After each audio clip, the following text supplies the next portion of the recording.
Thrilled today to be able to return to the great sport of alpine skiing to learn a little bit more about an Australian Olympian competed at the 2018 Pyeongchang Olympics and is hoping to return to the Olympics very soon for the Beijing 2022 Olympic Games. It's a pleasure to welcome to Off the Podium Harry Laidlaw. Harry, first of all, pleasure to have you here on the show. Thank you for joining me on Off the Podium today. Yeah, no stress. Thanks for having me. It's exciting. I love alpine skiing, and it's a sport that we haven't talked about enough on this show. We had Zali Stegel on many years ago, spoke to Greta Small recently, and to kind of now tick this off, our first ever male alpine skier, then that kind of ticks that off the list there. But it's a great sport, Harry. I feel like we need to catch up here. What's going on? Why haven't we been doing this? Blame me for something here, Harry. I feel guilty. Yeah, get more of us on. More of you needs to happen more and that sort of stuff. But I always like to kind of start off any of these interviews and obviously finding out how you get involved in the sport. So obvious question, how did you get involved in alpine skiing, Harry? So my mum was a ski instructor and my dad was also a pretty keen skier. And they actually, when they were younger, they met each other in Austria. While they were both just sort of traveling around, sort of ski bumming around. And then, I have two older brothers. One was a skier and the middle was a snowboarder. And then, just when we were younger, we sort of grew up with it because mum and dad were pretty keen on it. We, I started when I was two and then, I had two older brothers, so I was sort of trying to keep up with them and then, sort of all kicked off from there. Rest is history, basically. So was it always alpine skiing? I mean, were there kind of other disciplines? Did you look at things like freestyle skiing or sort of Nordic skiing, anything along those lines? Yeah, for sure. Because my oldest brother, he ski raced, and my middle brother was a slopestyle snowboarder. So, I sort of did both growing up, like probably more so. I was more like a pretty much split. Like I wanted to be like a slopestyle skier, but I also did ski racing. And then I did that probably up till I was 14. And then my brother started competing overseas and sort of taking it pretty seriously. And then I sort of followed his footsteps. And plus, like I was getting, every time I got hurt, it was always because when I was skiing in the park or slopestyle, so I was maybe a smarter decision. Kind of switch focus on that way. Were you doing other, outside of sort of skiing sports, were you involved in any other sports growing up, like typical kid playing, 101 different sports? Yeah, I mean, we're a pretty like sporty family. We did everything. I played footy, like AFL a lot. And usually I would like split the season, like do half the season back home. And then I would go up to the mountains and miss the next half. And then maybe if my like home team made finals or something, I would nick down for them. It was the same thing. Like I stopped pretty young because I was always, almost too scared to get hurt, So skiing was, always the main focus. So that was was that more of a case of you enjoyed it more? Did you kind of look at something like an Olympics would be better to go to than maybe, making it to the AFL, kind of that balance? I don't know. I think as well, like my brother was a big influence because he was doing it and I sort of wanted to do what he was doing, I'm sure if he went the other way, I would have probably done the same thing. I think like when you're so young, you're so influential by your family. I enjoyed it probably just as much on both sides. I guess that's just the way I went. Got to ask. I always like to ask this question whenever we mention AFL at all. I mean, who's your team, Harry? Like I've got to get this. I'm a Bombers fan. Ouch. All right. Okay. Fair enough. You can see over my shoulder who I potentially support, but we're meant to hate each other, right? You could have said Collingwood, could have been worse. So we kind of got on that page. Is that like one of those sort of family ones where like everybody else in the family goes to them, or did you make that decision growing up? Nah, not at all. Like it's pretty funny. Like my dad goes for Melbourne, my brother goes for Richmond, my other brother goes for West Coast. Jeez, that's got to hurt with the recent success of all of them. Like, geez, they're all bragging to you a little bit. Yeah, it's brutal. But no, like my mum goes for Bombers. But yeah, like I think Matthew Lloyd came to my kinder one day and I was like, all right, I'm a Bombers fan now. Yep, that'll do it. Yeah. He's a good Bomber. I can tolerate Matthew. I think everybody likes Lloydie. So, kind of he's one that you kind of like that. But did you sort of watch sort of growing up sort of with the skiing, would a Winter Olympics come around and sort of, get glued to the screen? And was that something that you would watch thinking that this is something that I realistically could achieve maybe one day? Honestly, not really. Like I didn't watch so much ski racing. Like I more watched like slopestyle skiing, and I would watch X Games and stuff like that. And I was sort of like, yeah, I want to be at the X Games. But yeah, I guess like as I got older and like ski racing was more the focus. And like my brother who was trying to go to the games, I was like, all right, this is definitely something I want to do, and I want to go. And yeah. I always find it interesting sort of with Alpine that you can kind of relate it a little bit maybe to, say, a sport like swimming where, it's making a decision to maybe focus on, say, the slalom more so than the downhill, or, the Super G more so than kind of that side of things. I mean, did you have a preference sort of growing up? Was it something that you changed along the way? I mean, kind of how did you work through the different, I guess, disciplines that you have with ski racing and Alpine? Yeah, I mean, I was always like probably a better giant slalom skier. And yeah, because of like the access we have to skiing in Australia, like Super G and downhill is pretty difficult. Like, I mean, you see someone like Greta who is doing downhill and Super G, and it's pretty impressive because like it's just the resources we get compared to like, an Austrian kid growing up or a Swiss kid is so crazily different,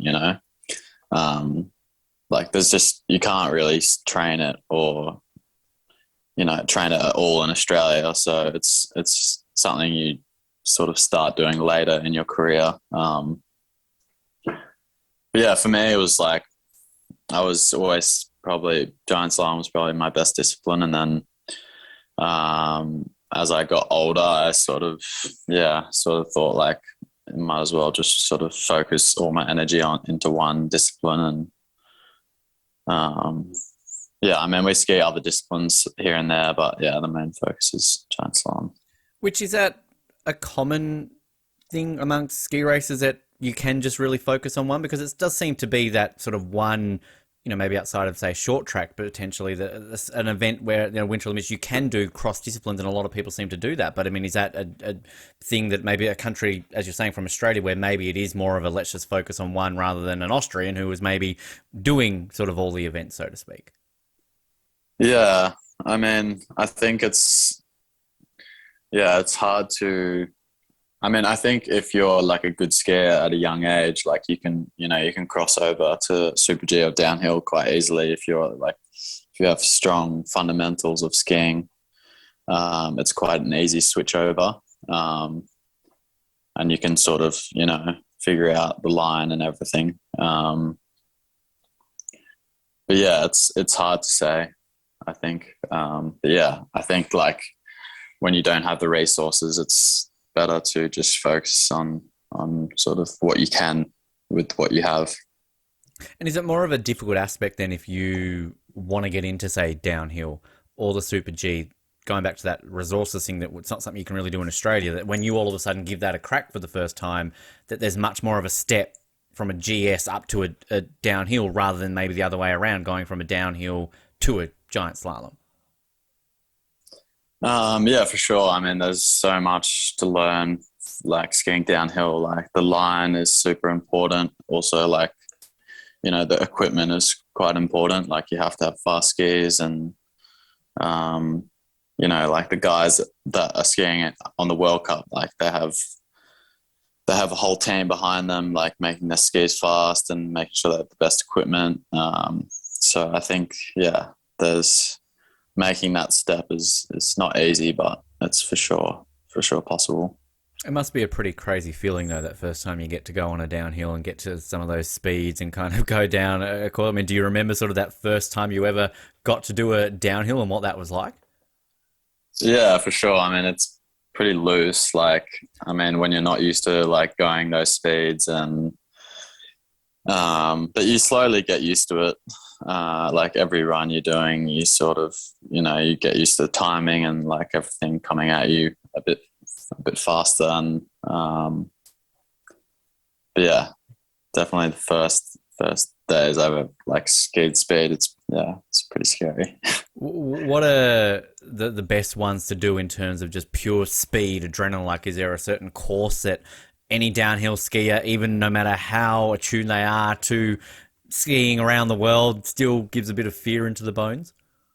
Yeah, I mean, Kitzbühel is like the most famous downhill of the year. It's like the gnarliest track. I mean, if you see it on TV, it's so loose and like it's so different than being like on the track. Like if you slid down that thing, it's so much crazier than it looks on TV, and even on TV it looks crazy. But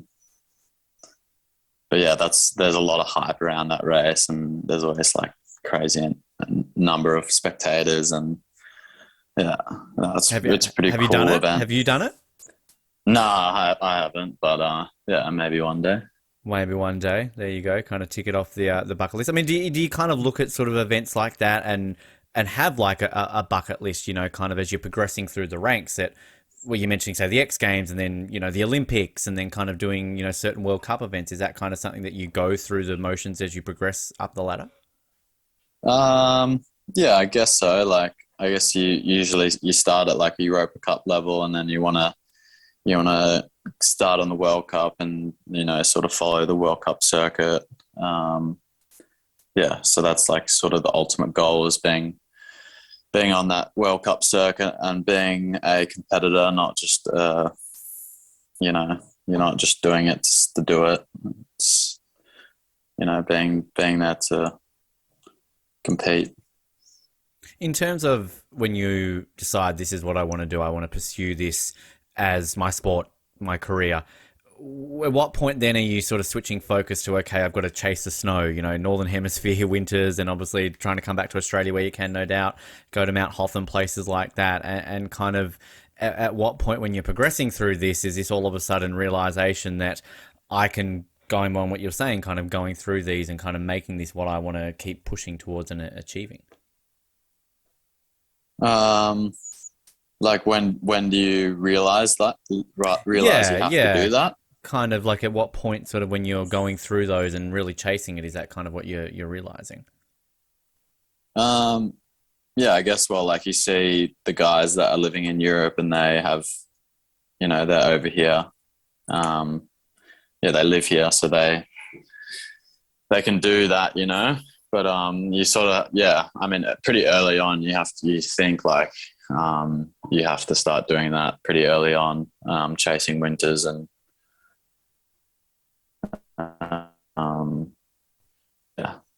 I guess chasing winters and sort of like being on snow as much as those guys, so you can sort of be on a similar playing field. And I guess growing up in that environment, for most Australians, we don't see snow. It's sort of not a common thing, but as you was kind of saying, it's something that you were a little bit used to. So does that make it not as hard then, when basically you're spending pretty much the majority of your year constantly surrounded by snow and not doing the standard Australian sand and surf all the time? Yeah, I mean, people like sort of think that it is, you get used to it, but nah, for sure miss home. And I don't see my family and friends for 8 months of the year, so it's it's not so much the weather or the place. It's more like the people that you're away from for so long. I think that's like why also we don't have so many like winter athletes, because it's pretty difficult. You got to commit to a program away from home for a long period of time, and yeah. How is that focused when you're going through those ranks for Alpine from the Australian perspective? Because obviously we've seen great success in snowboarding, and freestyle skiing kind of is obviously where ultimately our medals have come from. We've seen a bit in short track, and of course Zali's bronze back in Nagano, our only Alpine success. But Yeah. is that support kind of there still for sort of the Alpine skiers, or is it kind of not as much as it is for the freestylers and the snowboarders? Yeah, not really. I mean, so like alpine skiing is, it's just a bigger sport than the others. I think like even if you add all the freestyle disciplines up, like, slopestyle, ski cross, moguls, like if you add the amount of people that are competing in that and then you times it by 2, you still don't have the number of competitors that are competing in alpine skiing. It's a different game. And yeah, I think that, the support isn't there because, we haven't had that much success. So, they see like mogulists, getting strong results every year, and aerialists and the snowboarders. So it's an easier thing to back, But nah, alpine skiing hasn't been supported for a long time, like since probably John O'Brown, Craig Branch.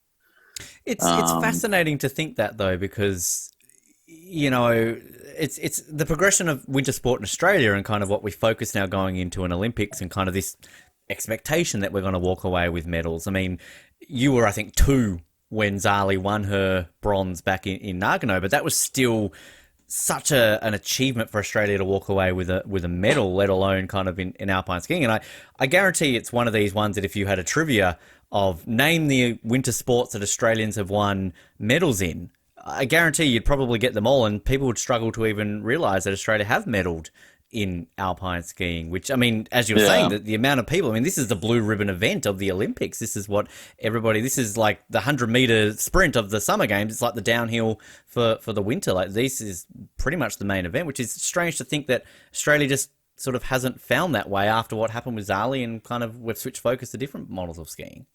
Yeah, 100%. As well, like, like winter sports in general doesn't have so much funding to support each sport, so I think they have to like narrow it down to what is going to get medals at the Olympics. And I think like you look at Zali and it's for sure possible to create some sort of pathway program. Like the moguls guys have like a pretty legit pathway program and development team, and just like an elite training center on home soil. Same with like snowboard and free ski guys, like looks like a good development program and like a good training facility in Australia. So I think it's like, it's for sure possible, but I think you have to have some belief to support those programs. To put it into context, the interesting thing here, you're mentioning about the amount of competitors you've got in Alpine. The 100 metres in Tokyo, there were 83 men in the men's 100-metre sprint that competed in that. There are 110 competitors in the giant slalom at Pyeongchang. So, like, I mean, that's nearly 30-odd extra competitors in an event, which, again, that's one of those random little trivia facts you'd probably think that if you gave to the average person on the street, what sport's got more competitors in it, the giant slalom at the winter or the 100 metres in the summer, you're going to go with 100, isn't it? So it's very well attended by sort of athletes, and ultimately too, Australians have got, looking here, people from Eritrea, Lebanon, people that you're not even thinking you'd probably have in skiing nations, right? It's crazy. Yeah, that's pretty funny, hey?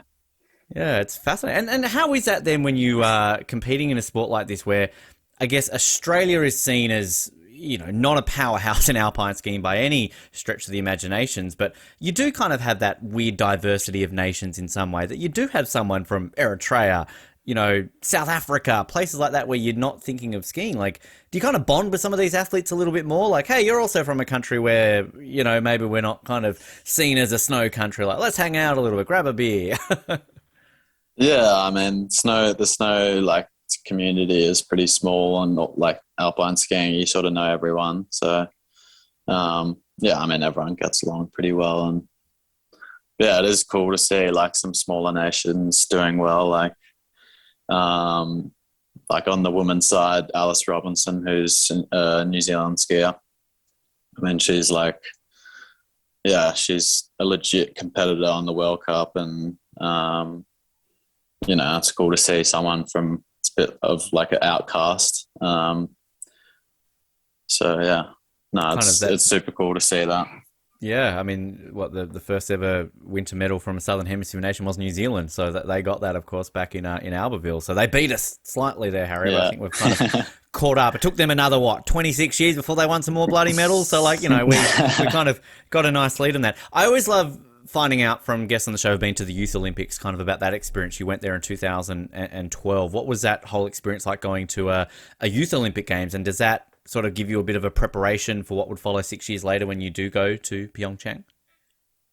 Yeah, I think so. I think it's like a good stepping stone towards like the next, like the big games. Sort of see what it's all about, and yeah, it's cool. I mean, my experience there, I was like, because I was skiing pretty much every discipline and ski cross, so I was super busy training and racing every day. But yeah, it was cool. I mean, you sort of like get a feel of what the Olympics is about, and you meet heaps of people, and yeah, it's just like, it's a good vibe and good couple of weeks. And the first ever Winter Youth Olympics as well, of course, in 2012. So I guess being part of history, you can always sort of say that you were part of that very first Australian Youth Winter Olympic team. Yeah, for sure. Kind of goes that way. Sort of after that experience, was the goal then to try out for Sochi? And if so, sort of how close did you get to making the 2014 Olympics? Sochi, I feel like I was still pretty young. Like I was only 18. And I was still in school, and I was sort of like, yeah, I thought about it, but I was thinking, yeah, maybe not these ones. I'll sort of like see what happens in the season. But yeah, I was more, focused on, finishing school and sort of my own skiing at the time. Kind of pushing through that way. And how difficult is it to explain to teachers about that you're going off skiing, particularly in Australia? Not a common sport that I'm sure a lot of students are turning around and saying, I mean, I think you went and studied in the States for a little bit, but I can imagine that when you're in Australia studying, that's an interesting one to go to a teacher. Like, I might be away for a couple of months, just going off skiing for a while. Yeah. I mean, I'm at uni at the moment, and it's pretty difficult.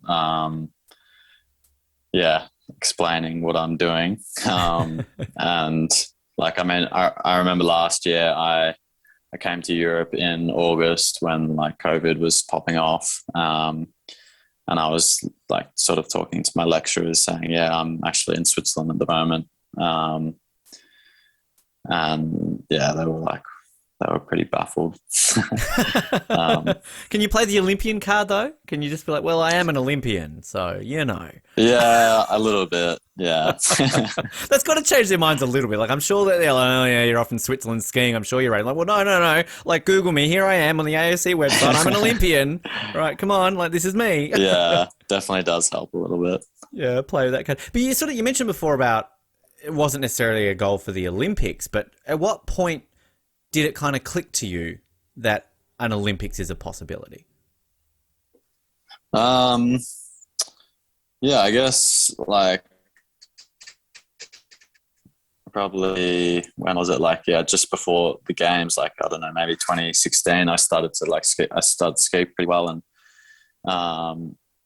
And then the year, like the qualifying year, like it's sort of the 2017, 2018 season, I started to ski super fast, and I like had not much expectations, but um, I had the qualification was pretty tough, and the results that I needed I'd never had before, but I felt like going into that season it was possible. And I just sort of said to myself, like, let's have fun and no expectations, and let's see what happens. And yeah, it turned out to be a really good season, and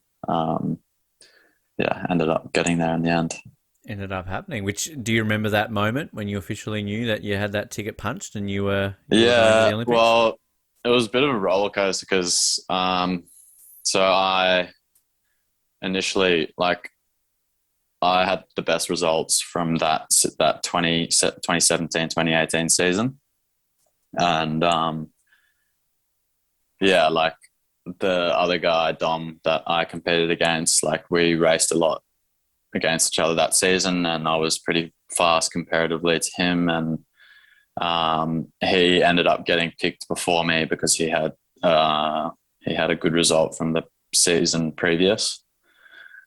So initially we only had one spot to go, and then I thought I didn't make it, but then we ended up getting a second spot, and yeah, you kind of get the second nod, which, I mean, it must be a pretty special feeling. And I always like to kind of find out, do you consider yourself an Olympian that moment you know you're going, when you get the uniform, when you're there in Korea, like, kind of at what point do you think to yourself, okay, I'm an Olympian now, you can never take this away from me?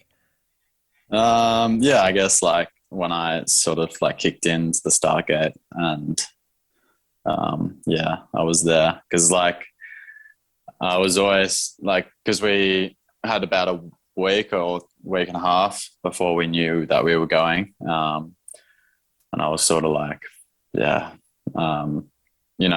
mean, it plays on your mind a bit, like, don't get hurt, don't get injured before you head off, and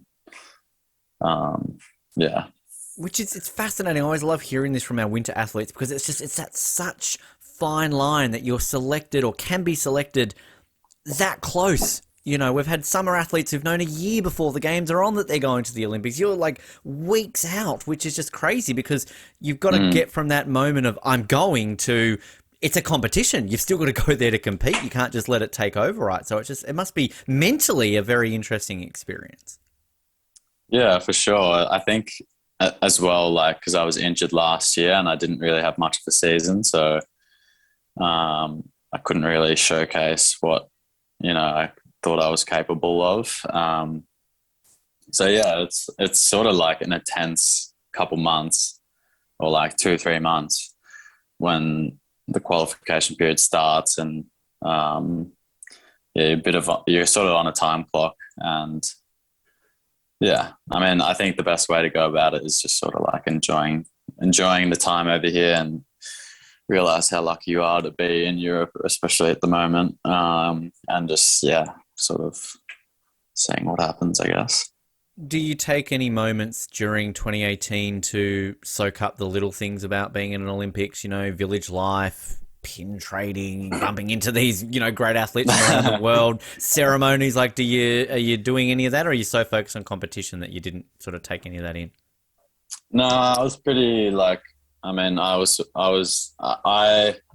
was hard because I had a crash before I flew out for the games. And I had like sort of a bone bruise on my spine. So I think I was there for 2.5 weeks, and I only skied a few days, which was pretty tough. But like, it was more after my event. We got to see South Korea a little bit and meet some of the other athletes, and it was pretty fun. Like, I think I had like 4 days after my event. Right. And just had heaps of fun and met heaps of people, and it was good. Which, obviously, during that period, you could leave the village. You could go see other events. It's kind of not like where we're living right now. So do you take your time? Like, maybe go watch some hockey or kind of, some curling or like something like that. As an Australian, we don't really get to see something like that. Yeah, for sure. I mean, after my event, I sort of went and watched as many events as I could, and yeah, I think we went and saw the cross country, the track skating, ice hockey. Yeah, like sort of just there was me and a few other, I think a few of the other mogul guys. They were pretty keen to see everything, and we're pretty much on the same wavelength. We just wanted to have fun after the events and meet heaps of people and sort of see as much as we could. So yeah, it was fun. You mentioned the injury. Now, I believe you weren't even able to compete in the Super G basically because of the injury. Kind of what sort of happened and like sort of you mentioned sort of what it was and kind of that sort of stuff. But I mean, how much were you pushing yourself or like listening to the doctors but kind of wanting to I'm at the Olympics, I want to be able to compete, like kind of like how was all that process before you were able to even get to your competition? Yeah, I mean, it was super tough. It was just physio and rehab every single day, especially like before the Super G, and then a couple of days before the Super G, I tried to ski and it was just too bad. And then I sort of thought it doesn't matter how bad it is, I'm gonna race. But then it ended up being the doctor's decision, saying why even start if you can't even ski the way you want to, and it was sort of a group decision to skip the Super G and get as good as possible for my event. How hard is that when a doctor says like this is a doctor's decision? Like, can you not somehow just be like, well, of course I want to ski how I do, but this could be my only Olympics. Like I need to do this. Yeah. I sort of I sort of agreed. I was there to do the GS. The Super G was sort of just, it was a sort of a bonus. I hadn't trained much Super G that year or raced it. So I was sort of, I sort of agreed with them. Like I was there to do the GS and, I wanted to do as well as possible. It's tough in the situation, but you sort of accept it. And looking back, it was for sure the best decision. So when it comes to the GS, what happened there? I was feeling pretty good, and my back actually felt like way better than it had been. And then, I was skiing not too bad, and I was feeling pretty good. And then there was the last 3 gates. There was a bit of a terrain change and a bit of a direction change of the course, and I just didn't react fast enough, and then pretty much crashed in the finish. A few of the top guys did that, so I wasn't too bummed. It was sort of like a bit of a tricky section, but in the end I tried my best, and Do you still get, obviously you want to finish, you want to do your best, but I mean the fact that you were able to line up after the disappointment of not being able to go into the Super G, do you take away now, like maybe after a few years of reflection, to think, well, at least I got there, I was able to start, and ultimately didn't turn out how I wanted to, but I still was able to get to that point where I maybe didn't think I was going to be able to get to that point? Yeah, for sure. I guess looking back now, I was pretty proud of what I did, and I did everything in my power to be there. I guess looking back, it was pretty cool that I was there to start.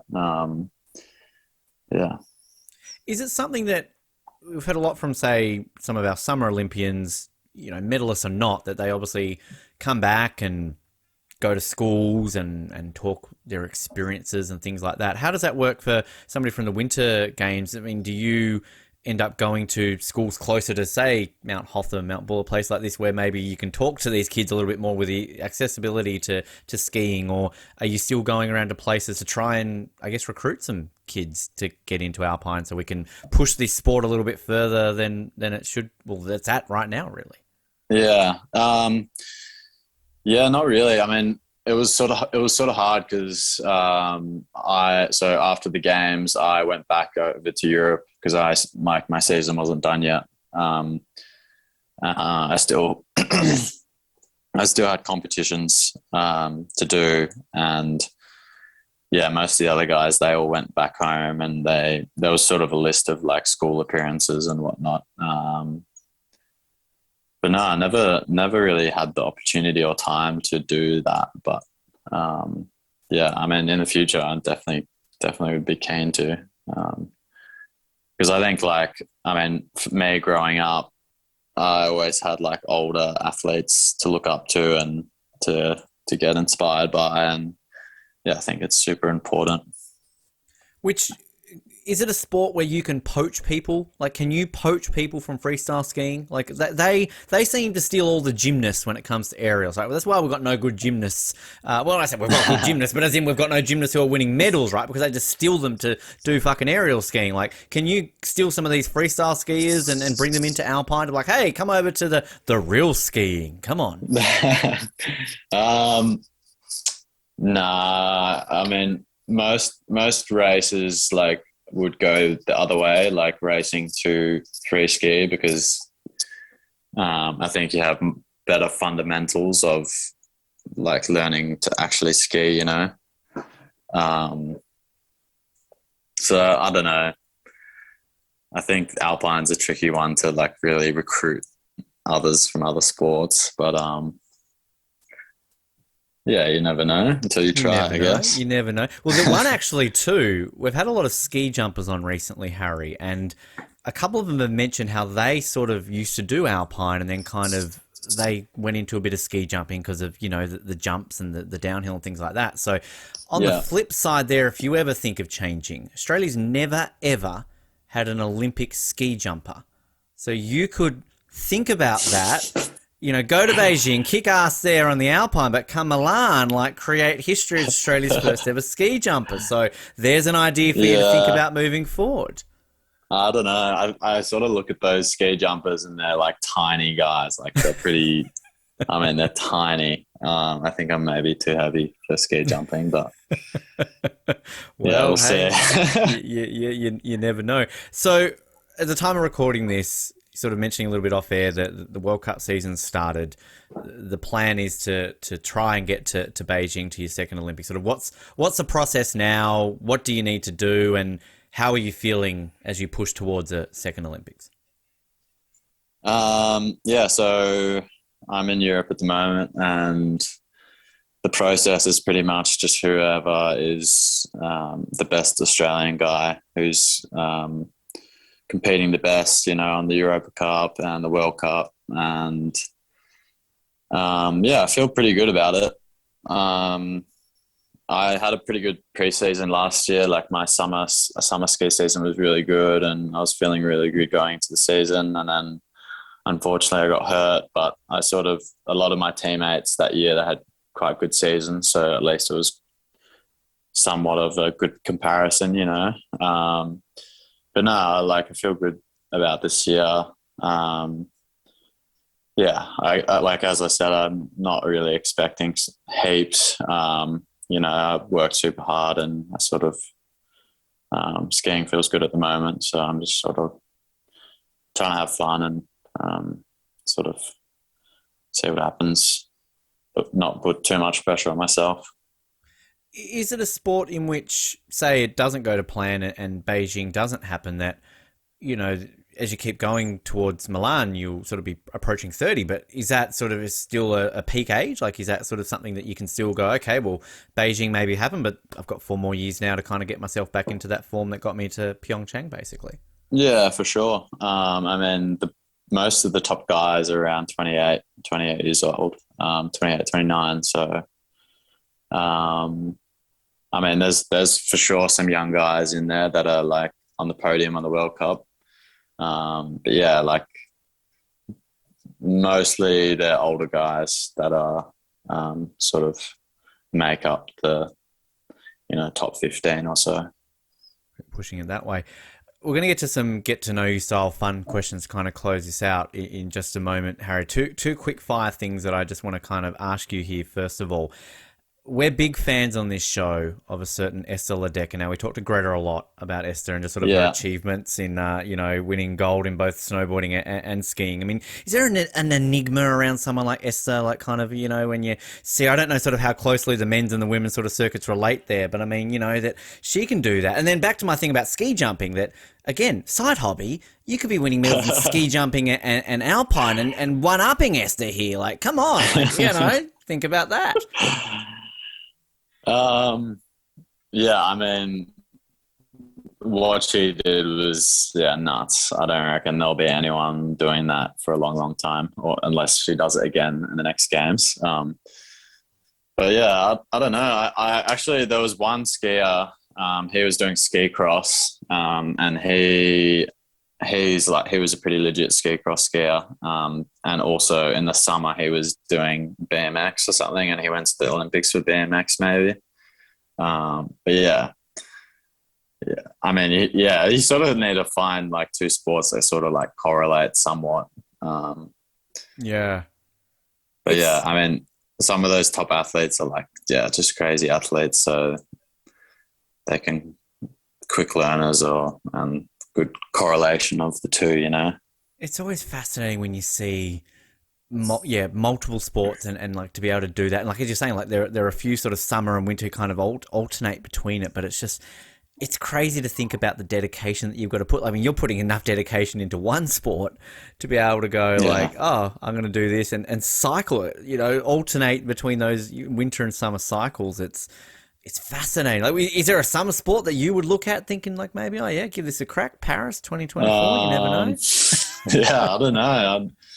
Probably not, hey. I mean, I would love to, have a summer sport, but not really. pull back on the footy boots. Who knows? They might put it as an Olympic sport by the time Brisbane rolls around. We've got 11 years to press the IOC for that, maybe. Who knows?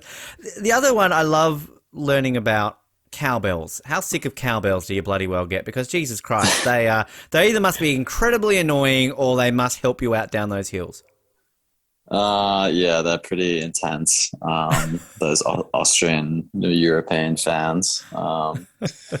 Either cowbells or those horns. They're like,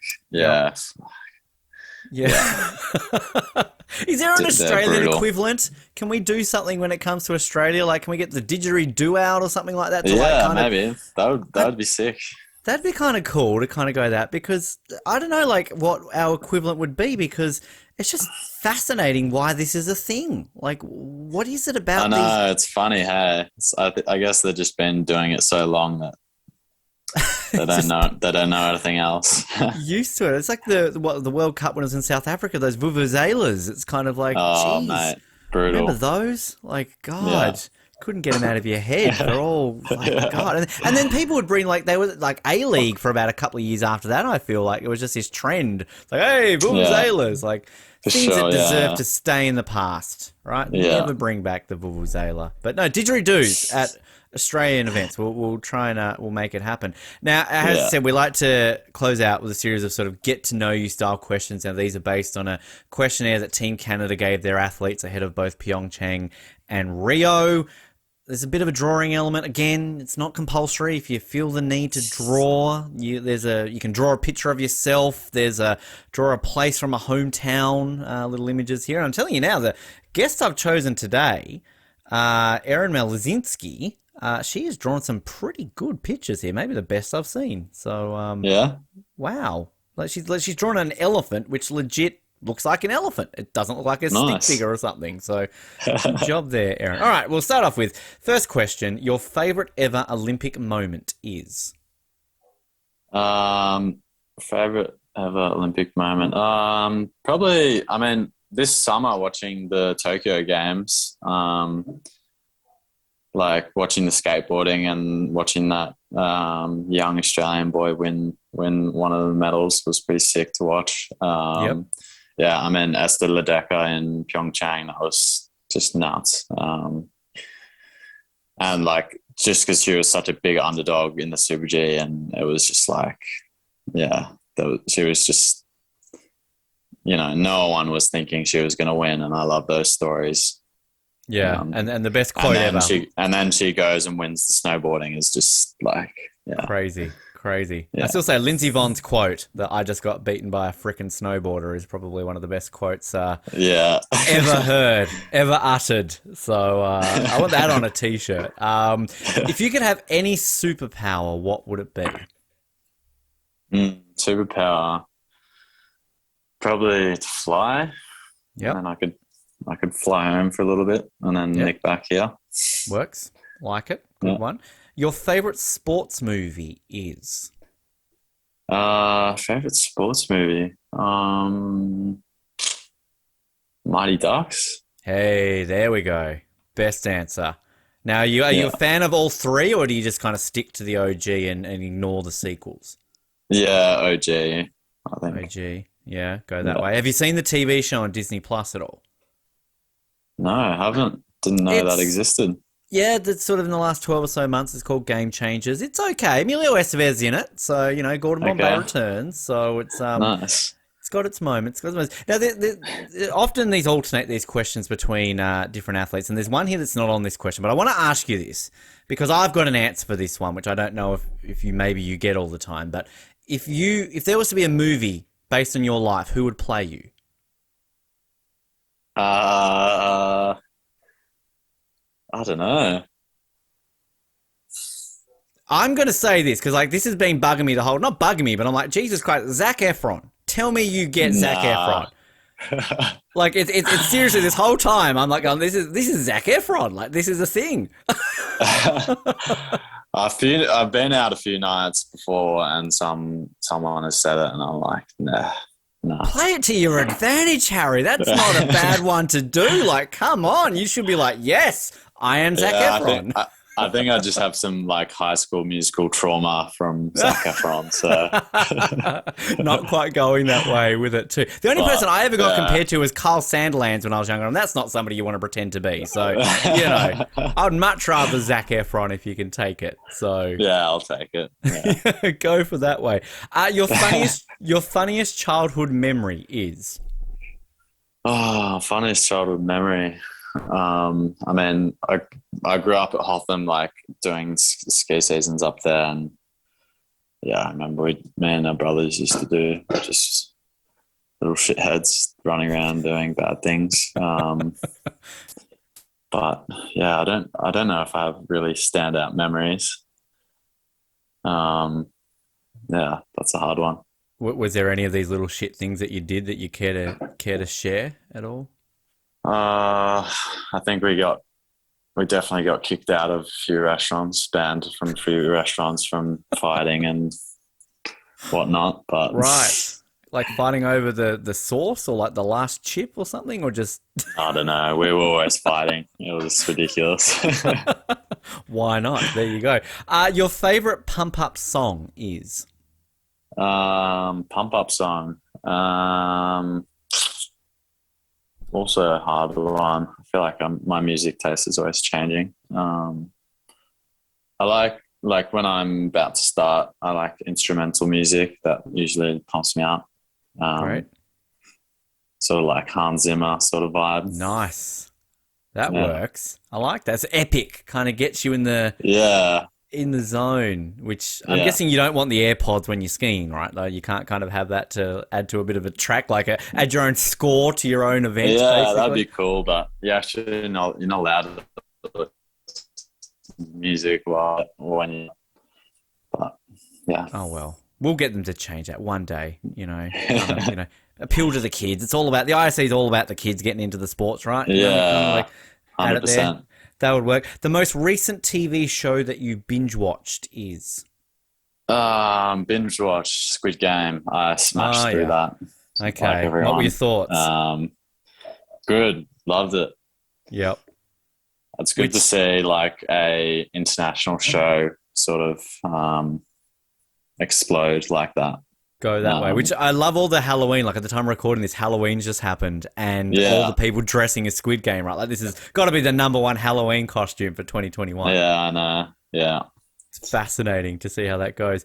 Your least favorite foods are? Least favorite foods, probably lasagna. Oh, wow. Okay. Never liked it. Just like the cheesiness is just, too hectic Not for a me. fan. Wow, interesting. No. Is it's just you're not a fan of cheese, or it's just how cheese is in lasagna? Yeah, I guess like lasagna without all the cheeses. Interesting. I'd be into, but So I can't imagine you like Garfield then. Probably not your favorite comic, you know? but nah, there's not much food I don't like. Like I really eat anything. Go for that. Okay. And did you go crazy at the village after you competed? Like, kind of, was that just a case of like, okay, no more competition, load me up with all the village food? Yeah, definitely. I mean, I had knackers definitely a few times because it was free in the village, and before that, I hadn't had it for like 4 years. So, yeah. Do they have like an Olympic special? Like, is there sort of like an item that they maybe just for Olympics only? This is the Olympian burger or something like that. Not really. Not that I remember. No. So that's where they need to, like, it's like the McRib, right? Like the McRib comes and goes. So they need to have some sort of like exclusive, which it's not at the Olympics anymore, Harry. Like it's not going to be there in Beijing, of course. So it's like, it's all the Tokyo athletes are sad that they didn't get their Maccas. So, geez, come on, McDonald's, bring it back. If you weren't an athlete, what would you be? Probably, I would like to surf. Like, maybe I'd do that. Kind of works that way. Do you surf like at the moment? Do you? Yeah, when you can? I'm not very good, but I love to surf. It works out well. Yeah, that would probably be what I would be doing most of my time. There's your other summer sport, you know, like surfing. It's an Olympic sport now, so you know. Yeah. Why not? Let's do it. Get that 11 years to Brisbane, Harry. You got time, like you know. Yeah, true. Training, lots of training. Your favorite vacation spot is? Vacation spot. That's a hard one. I went to this mountain in Switzerland a few years ago. It's called Verbia. Just crazy place, crazy mountains. Lots of good people there, and just like a nice vibe. Right. Yeah, summer spot. I don't know. I went to, I traveled a bit around South Australia this year, and that was super nice. I think it's a very underrated place. Also lots of good surfing there, and just beautiful places that no one goes to. So great. Might be the first Victorian to ever sell South Australia. So history. Yeah, I don't know why everyone hates on South Australia. It's the sickest place. Yeah, I've been to Adelaide a couple of times. I enjoyed my time there. I didn't see the hate. I'm like, it's fine. Yeah, I never went to. We didn't go to Adelaide, but we sort of went along the coast. And nice. Yeah, works that way. I'm from Tasmania. Everything's better to me, you know. Oh yeah, you know, kind of only goes up. Except for, can I just say that, and this is no disrespect to anybody listening from this city, but Wollongong, wasn't a fan. Sorry to our Wollongong. What is it? The gong. You know, the gong. Kind of. Yeah, just I don't know. Just wasn't a fan. Maybe I need to go back. I need to sell Fair you enough, there. yeah. What do people usually describe you as? I guess it depends. I mean, I feel like pretty introverted, like to people I don't know, but then I don't know, you would hear something different from my close friends to then, you know, someone doesn't really know me. Kind of getting kicked out of restaurants to me, you know, kind of that gives a bit of an insight into the personality. Yeah, I don't know. It's within you, Harry, right? Like, you know, It's kind of like, it's still there. I can do it. Yeah. Kind of pushing that way. I mean, we sort of touched on this a few times, really. If you could be an Olympian in any other sport other than your own, what would it be? I mean, I would probably freestyle skiing would be cool. But yeah, I would probably surf. So yeah, that would be pretty nice. Tahiti, isn't it, for Paris? Like, obviously, you're not going to find many surfing beaches in downtown Paris, so they've kind of shipped it off True. to I thought that Tahiti. I didn't know that where they would do it. But they have good waves, like on the French coast. Pretty far from Paris, though. Yeah, I'm trying to. I don't know if they've announced which beach they're going to have the surfing in Brisbane, because I mean, I guess surfing's technically one of those sports which can kind of come and go, so it might not even be part of the program. But I mean, it's not like they're true. Got a few different choices there in sort of Brisbane and the Gold Coast. I think they're going to be okay. So Yeah, should they decide to sure. go with it? Last question for you, Harry. What is your guilty pleasure? Guilty pleasure, like in like a food sense, or I think this is just anything. I mean, Erin's answered here, tea and mystery novels. So wow, it's very specific. She's answered there. Yeah. is that a guilty pleasure? Like, I don't. Maybe she's been shamed from her family. Like, you drink coffee and you read non-fiction books. Oh no, I'm going to drink my tea and my mystery novels. Guilty pleasure. Yeah, I don't know. You're an Essendon supporter, so that's one. Yeah. Yeah, I wouldn't say, I mean, I don't even really have like a sweet tooth really. So I can't really say like that's a guilty pleasure. Yeah. It's a tough one. Like, it's kind of one of those ones where I feel that's like, sometimes you're like, oh yeah, straight away. Like, I mean, clearly tea and mystery novels for some, but it's sort of maybe like napping or sleeping is my guilty pleasure. Like, I'm always sleeping or I'm always napping. That's I don't know, that a thing? That's guilty, but are you the type of person that like, oh, I've got half an hour, you can just go like that, sleep, get up, and you're fine, or is it more of a process? Yeah, for sure. Wow. Yeah. Teach me your ways, Harry. I've never been able to do that. That must be amazing. Like, half an hour, I'm just going to sleep. I also feel like, I mean, like when it's the off season and I'm training, like, I'm training like, a couple of hours in the morning, couple of hours in the afternoon. I'm just like constantly tired. So I feel like I could just shut my eyes 3 seconds and I'm already asleep. Wow. See, there's your superpower. Yeah. That's your superpower. Yeah, true that. Sleeping whenever you can. Harry, before we let you go, if people want to follow your journey, keep up to date with what you're up to and the road to Beijing and beyond, social media, where can people check you out? I'm pretty much just on Instagram, Harry J Laidlaw. And yeah, that's about it. No TikTok? I always like to ask this question. Are you on TikTok? No, I don't have TikTok. I feel like I already spend enough time on my phone and I need to stop. So I think TikTok would, just blow my screen time up. Don't get it. I use the joke all the time of that's a Kesha song, right? But it's also those biscuits, right, that we have in Australia. Those little TikTok-y icing biscuit things. Yeah, are they called TikToks? They're good. Those I are. don't know. Yeah. Since I was a kid. Yeah. You know what I'm talking about. Harry, it's been an absolute pleasure to chat with you today, learn about your career and everything else along the lines. Fingers crossed for Beijing, that we'll be cheering you on there. Cowbells in hand, although, as I said, we'll start off the didgeridoo chants and everything for Australian alpine skiing, and we'll get more people involved. We need to get more alpine skiers. But we really appreciate your time on the show, Harry, and good luck. Fingers crossed with everything. Cheers. Thanks heaps. Thanks for having me.